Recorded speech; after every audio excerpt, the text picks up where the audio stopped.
Operation സിന്ദൂറിൽ പാകിസ്ഥാന്റെ 5 F-16 വിമാനങ്ങൾ തകർത്തെന്ന് വ്യോമസേനാ മേധാവി AP സിംഗ്. ഹാങ്കറിലുണ്ടായിരുന്ന വിമാനങ്ങളടക്കം 10ലധികം വിമാനങ്ങൾ പാകിസ്ഥാന് നഷ്ടമായി. ഇന്ത്യൻ യുദ്ധവിമാനങ്ങൾ തകർത്തു എന്നത് പാകിസ്ഥാൻ മെനഞ്ഞ കഥയാണ്. വെടിനിർത്തലിനായി പാകിസ്ഥാൻ ഇങ്ങോട്ട് സമീപിക്കുകയായിരുന്നുവെന്നും AP സിംഗ് വ്യക്തമാക്കി.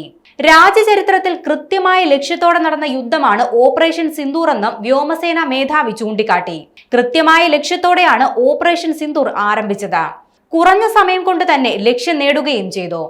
ലോകത്തെ വിവിധ ഭാഗങ്ങളിൽ നടക്കുന്ന യുദ്ധം നീണ്ടുപോകുമ്പോൾ ഓപ്പറേഷൻ സിന്ദൂർ കുറഞ്ഞ ദിവസങ്ങൾക്കുള്ളിൽ ലക്ഷ്യം കണ്ട് അവസാനിപ്പിക്കുകയായിരുന്നു. ഓപ്പറേഷൻ സിന്ദൂർ ചരിത്രത്തിന്റെ ഭാഗമാണെന്നും AP സിംഗ് വ്യക്തമാക്കി. പുതിയ യുദ്ധവിമാനങ്ങൾക്കായി നടപടികൾ തുടങ്ങിയെന്നും AP സിംഗ് അറിയിച്ചു. പുതിയ ട്രാൻസ്പോർട്ട് വിമാനങ്ങളും സേനയുടെ ഭാഗമാകും. ഓപ്പറേഷൻ സിന്ദൂറിലേതുപോലെ യോജിച്ച പ്രവർത്തനമാണ് ഇനി ആവശ്യം.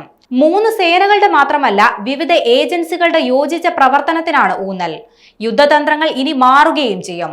ഇതുവരെയുള്ള യുദ്ധതന്ത്രങ്ങളാവില്ല ഇനിയുള്ളത്. ഇന്ത്യയുടെ വളർച്ച ലോകം നോക്കിക്കാണുകയാണെന്നും AP സിംഗ് കൂട്ടിച്ചേർത്തു.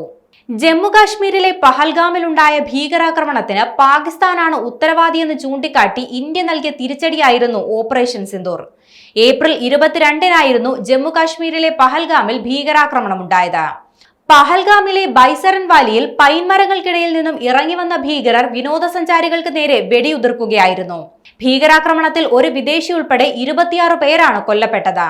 ഇടപ്പള്ളി സ്വദേശിയായ രാമചന്ദ്രനും ആക്രമണത്തിൽ കൊല്ലപ്പെട്ടിരുന്നു. ഇതിന് പിന്നാലെയായിരുന്നു ഇന്ത്യയുടെ ഓപ്പറേഷൻ സിന്ദൂർ.